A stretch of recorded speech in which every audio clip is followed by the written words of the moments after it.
Coming up, the 50th APRI National Education Conference in Minneapolis, Minnesota, just outside. We're going to speak to some of the leaders and delegates next. Activate Live starts now. Activate your voice! Activa tu voz! Activate it now! Speak up, speak out. Get involved, get involved. Engage-toi. Take action. Aktiviere deine Stimme. We're union and we're proud.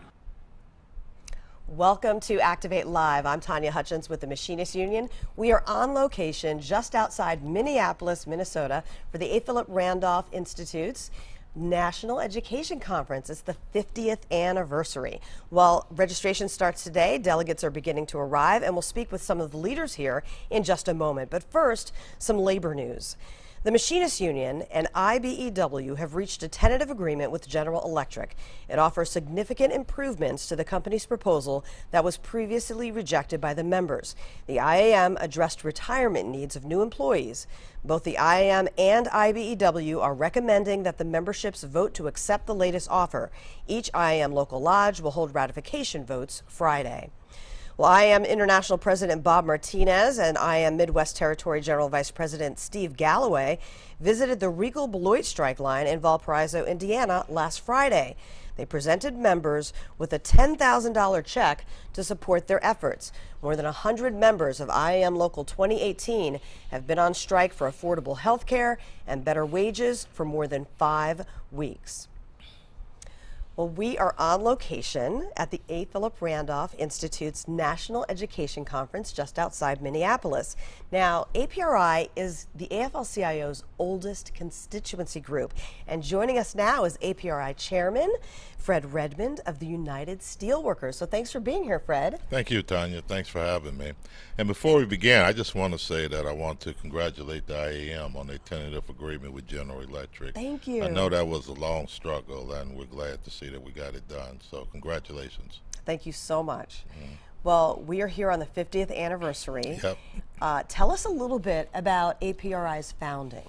Well, APRI was founded by Asa Philip Randolph in 1969.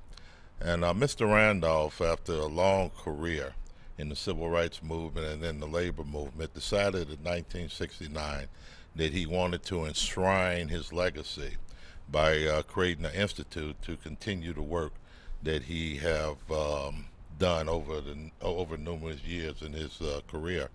As we all know, Mr. Randolph was the first black international president, where he was president of the Brotherhood of Sleeping Car Porters. He was the first African American to sit on the AFL-CIO Executive Council. He was the coordinator of the March on Washington with Dr. King.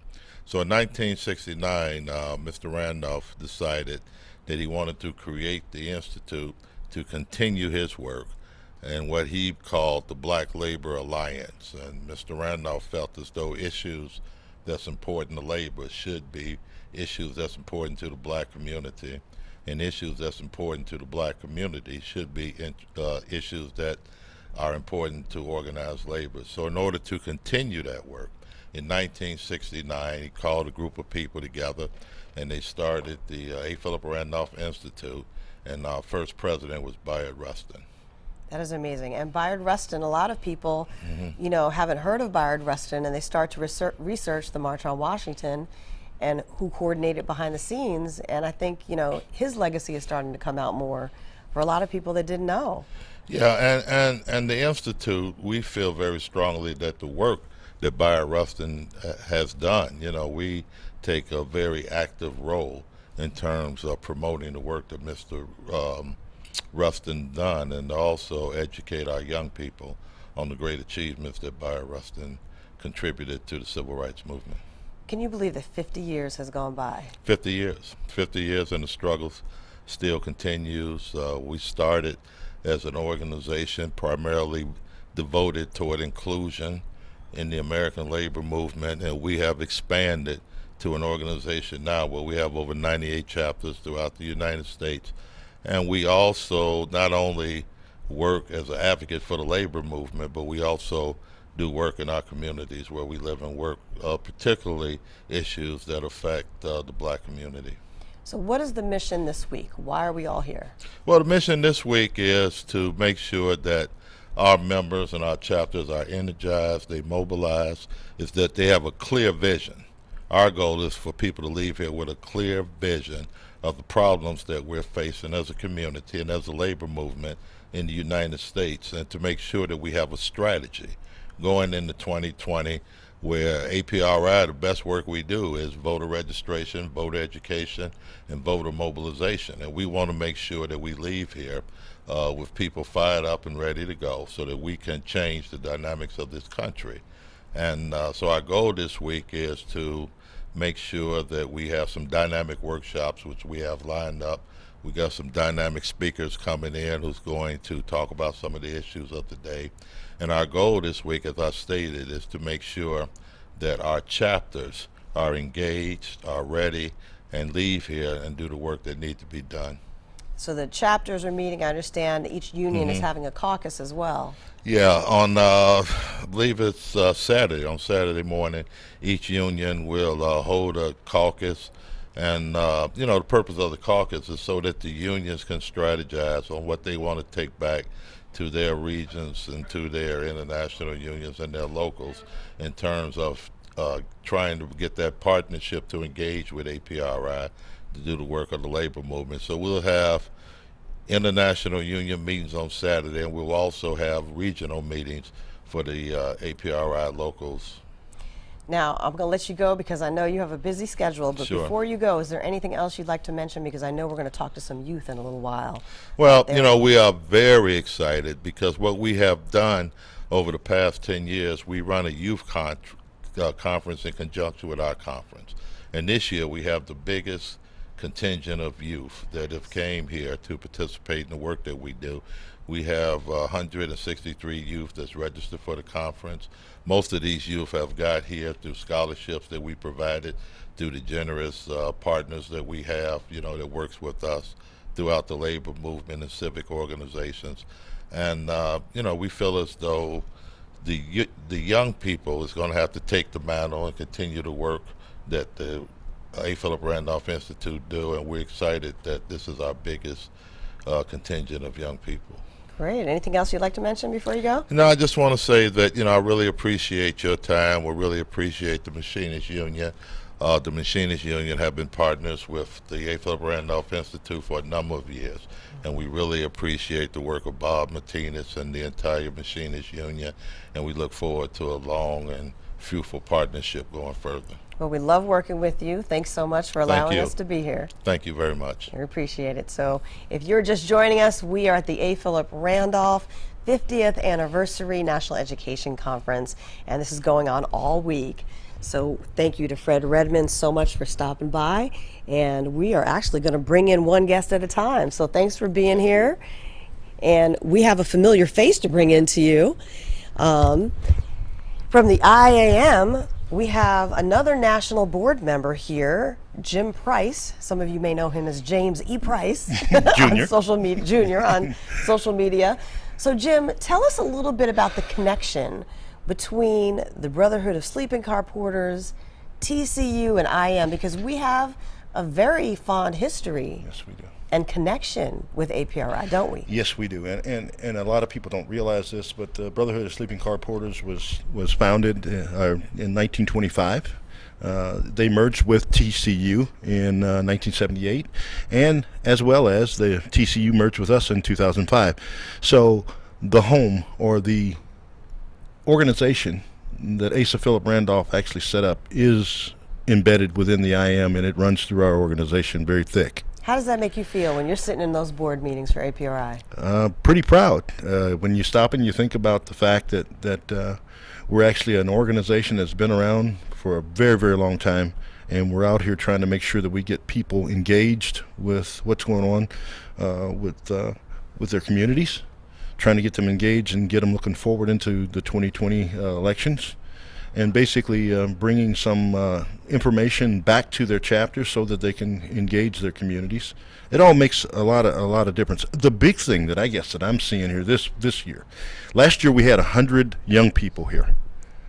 100. That's a lot. Yeah. And there's even more this year? This year, there's 165 young people that are here that will be participating in this conference, and I'm just really excited about that. Oh, that's great. We also have about 25 IAM members that are here from District 751, District 837, IAM headquarters, of course, the Midwest Territory. We've got some folks from the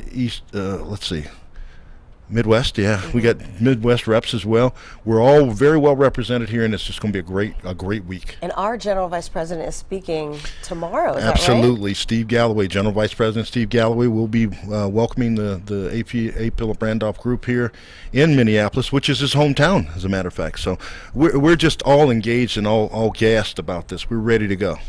That is wonderful. So I see some youth coming in the door with Fred Mason.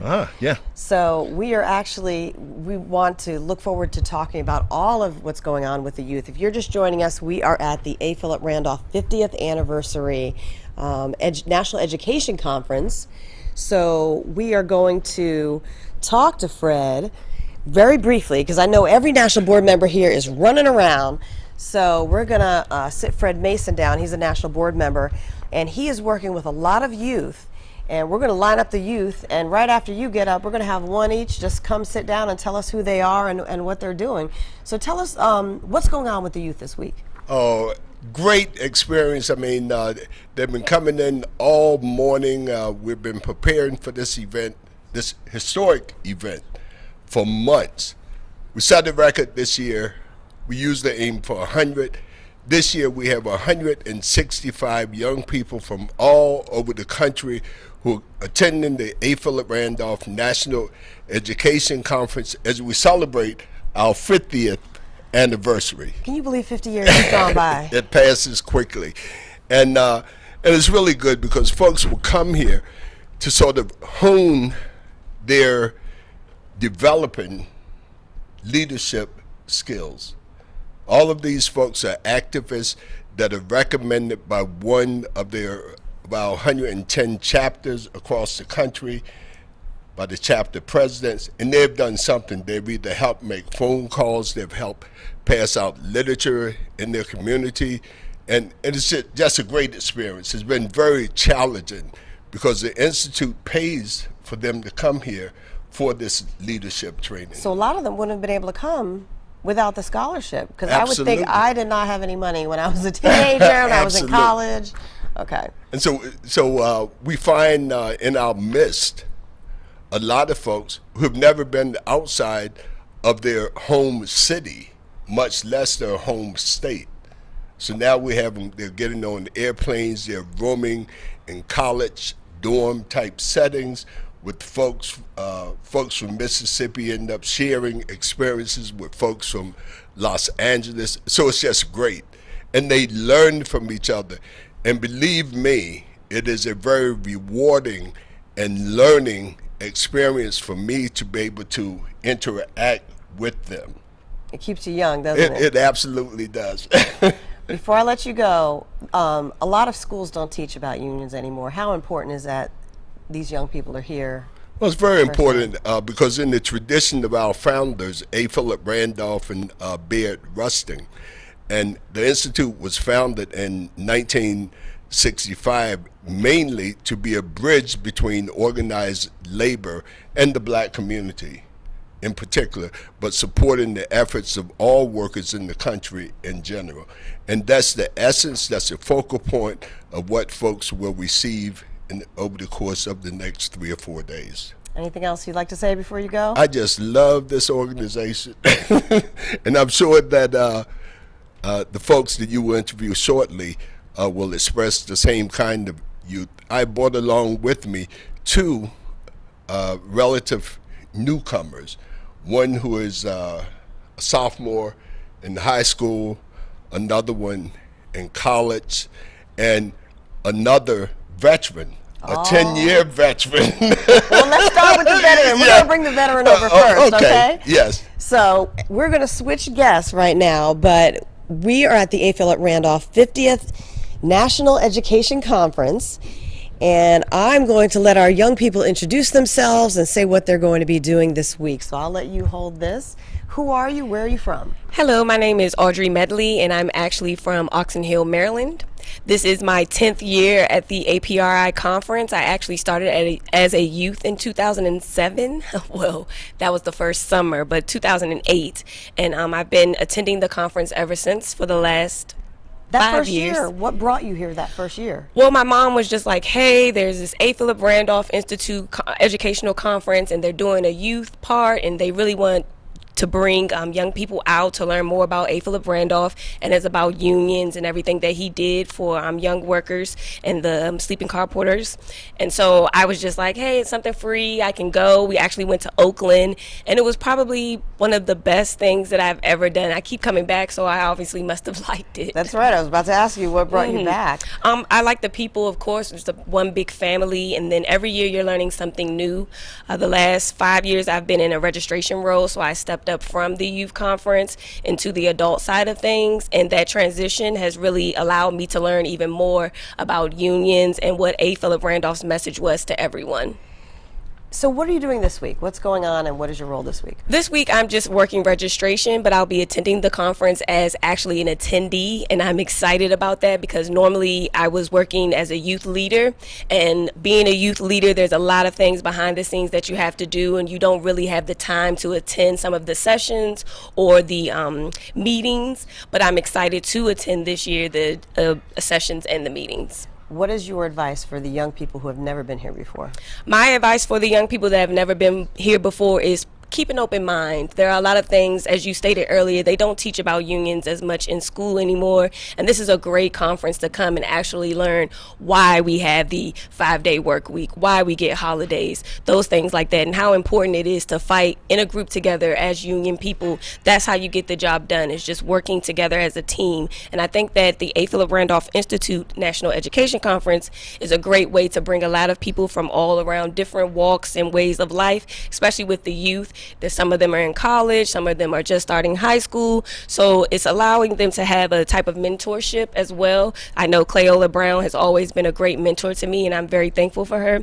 So you can build those relationships this week. Just keep an open mind. Of course, there's going to be some times where you're probably not interested in the rhetoric or what they're telling you, but trust and believe that they're doing it for a reason. What are issues that are important to you personally? For me personally, right now, I definitely think that everybody should have the minimum wage should be raised up for everyone to $15. I think that's very important. There are many families out here that just cannot make it off of the salaries that they're living with, and it's very hard to see that. I know a couple of kids, I also teach dance, and we do like a free program as well for those kids, underprivileged kids. It's just because their parents cannot afford to send them to the best schools or get them the best education. And the same thing with A. Philip Randolph. This is a free, not so free, but a free opportunity for that young person to come in and get the education and training about things that they probably never knew existed. So for me, it's just making sure that everybody has equal pay wage, and that we're all fighting one another to make sure that we come up with the best goals.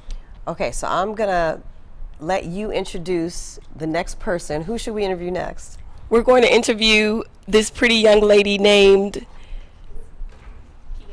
Kia Haynes. All right, thank you so much for being here. We're going to bring Kia over, and I will let Kia introduce herself and tell us where she's from and just what it means to be here. So Kia, take it away. Hi, well, my name is Kia Haynes. I am currently a graduate student at Texas Women's University in Denton.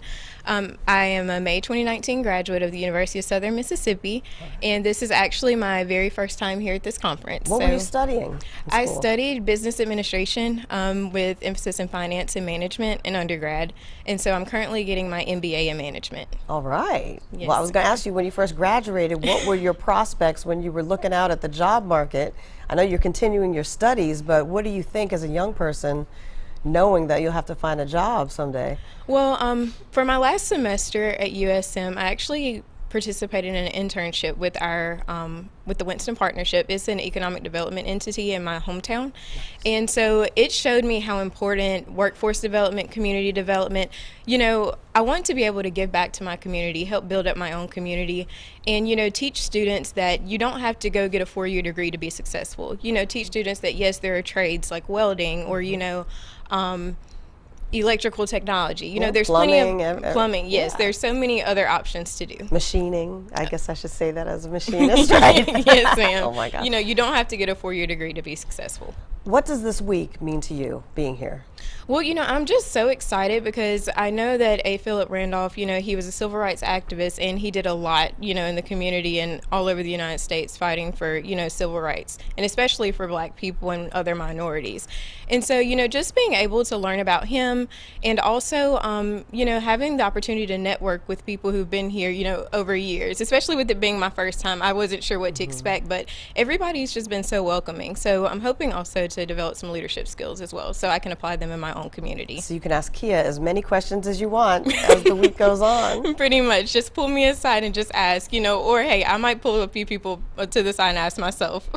How important are the scholarships that are available to let young people come here? It is so important because, you know, just flights alone can be super expensive. And so, you know, just letting so many young people have the opportunity, like I said, you know, just like I'm here to learn and to network, I think it's just great.